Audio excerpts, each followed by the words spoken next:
O Samoa, fa'atasi maisi atunu'u. Waiai nei se feliua'iga tupito le talafa'asolopito. Ma'ua feagai nei ma se filifiliga taua. Fa'aua upea I le faiga o tatou mea taumafa waiai nei. Po o le faia o ni la'asaga, e fesuia'ia ai le atina'e o tatou mea taumafa ma filifili tatou mea'ai tatau. Ua maumau le soifua o le tele o tagata mai fa'ama'i e mafai o na puipuia. E mafua mai I filifiliga sesē, ai peitai, e le o se mea e tatau o na tupu. Ua matua whaina lo tatou sio manga, ona o le whaongaina o vaila'au whaalelei ele o ona, o vaila'au e tineia ai iniseti whaalafua, o vaila'au whangavao, ma isi vaila'au o ona, ua whaongaina I a tatou mea taumafa, ai peitai, ele o se mea e tatau o na faia.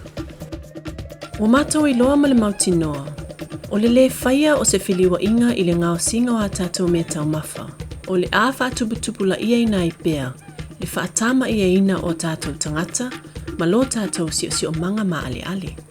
O le fesuia'iga o le tau ma le fa'amata'u mai o le coronavirusi, ua atili ai ona mea'ai se fufua vave, e tali ai nei lu tau te tele. Ua fa'aosofia tatou, ina ia maua le aufa'atasiga ma toe teu lei, le vā le tasi ma le isi, o tatou ma le sio manga.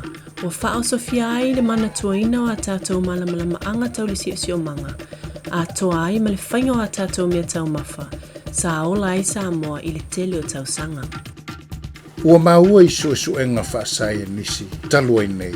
O tatou vai tafe ma le suasami upolu, ua I loa ai le maua lunga o vaila'au o ona, ua maua ina ai, ma o nei vaila'au, e afia ai le soifua maloloina o tagata, e afia ai ma le tinoputa, e le ngata I lea, ai ua faatama'ia ai le sio manga, e afia ai amu ma au, ua ona nā tagata ma le sio manga e vaila'au o ona, ai peitai, e le o se mea e tatau o na tupu. Ua tautino Samoa, ma ua fesosoani mai ai ana pa'anga tau atina'e. I se whainga e feliua'ia ai ana taumafutanga, ina ia puipuia ai le soifua maloloina o tagata ma le sio manga.